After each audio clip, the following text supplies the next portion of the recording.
Thank you, Rebecca, and thank you, folk choir. It was wonderful to hear you together again.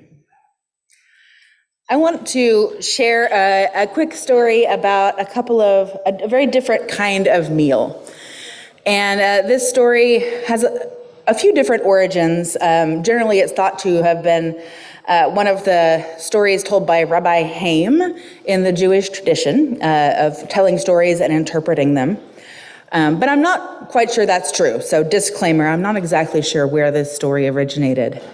But it's the story of a man who died, and he went to hell, which is why I think it's probably not actually a Jewish story, because Jewish tradition doesn't really do a lot of hell, right?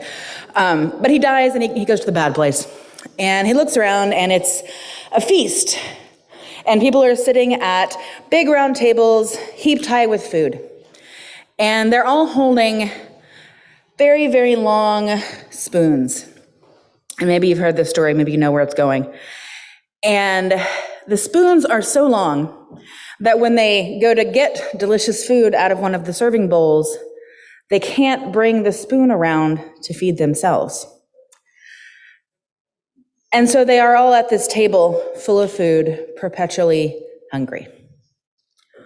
And this man then goes to heaven, the good place, if you like. And he sees the exact same thing. People, round tables, full of food, long, long spoons. But instead of not being able to feed themselves and being forever hungry, the people are feeding each other.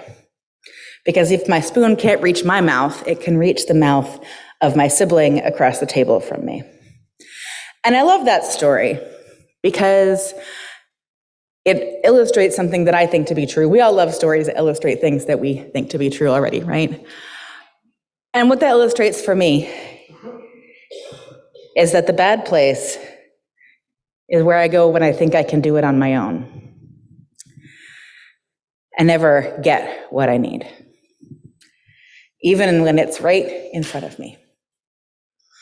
And the good place is knowing that we can all get what we need when we need it by sharing our strength and our care for each other. I called this, if you pay attention to your orders of service or your beacon bits, I called this a Communitas Meal, and that was not a typo. So if you emailed Jamie, it was on purpose. Communitas is a term. It's a Latin noun, and it's used in anthropological circles, and it's used in some Christian theological circles as well. And it refers to the unstructured community in which people are equal. Communitas sometimes is referred to as the spirit of a community. It is community without structure, where all are together sharing a common experience, sometimes a rite of passage, sometimes one of those things that marks a transition in people's lives, crossing a threshold from one piece of life to another. So this is a meal where we gather in a ritual sense and celebrate that spirit of community. We have certainly learned some interesting lessons about community in the last couple of years. At the board retreat last year, I asked folks to put together a pandemic time capsule of memories. And I have written them out, I have typed them out, and I'm going to make a bulletin board of our pandemic time capsule. And I want to invite all of you to participate as well. You'll have several chances to reflect during this service, and if you think of something that you would like to add to the Northwoods pandemic time capsule, I have pens and slips of paper up here to add to our bowl. That bowl, by the way, was made by Susan Abuhalka, who is a founding member of Northwoods, which is why I like to use it in worship. You'll see it a lot. And I'll end with one more quote, and it's from a 19th century Unitarian minister, James Freeman Clarke.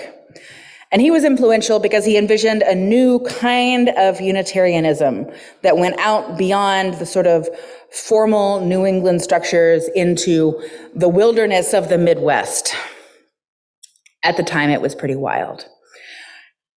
And you have to put on your theological translator goggles, but I think this is a beautiful quote, and I think it encapsulates what we are here to do. He says, "We think it is possible to have a church and even a denomination organized not on a creed, but on a purpose of working together. Suppose that the condition of membership was the desire and intention of getting good and doing good. The members of a church are not those who unite in order to partake the Lord's Supper, but to do the Lord's work. The Lord's Supper is their refreshment after working.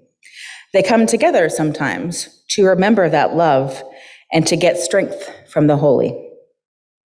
Let them sit together, express their desires, confess their faults, say what they have been trying to do, where they have failed, where succeeded, and so encourage each other to run with diligence the race set before them." Or as my colleague Joanna Fontaine Crawford summarized in a recent sermon, get good, do good, and celebrate. We celebrate together today. I'm going to leave a few minutes of space for conversation in our service. And I encourage you to share with your table mates if you wish, or by journaling or drawing if you wish as well, around this question. We're so good. Where did you find community during the pandemic? What did you learn about community during this time?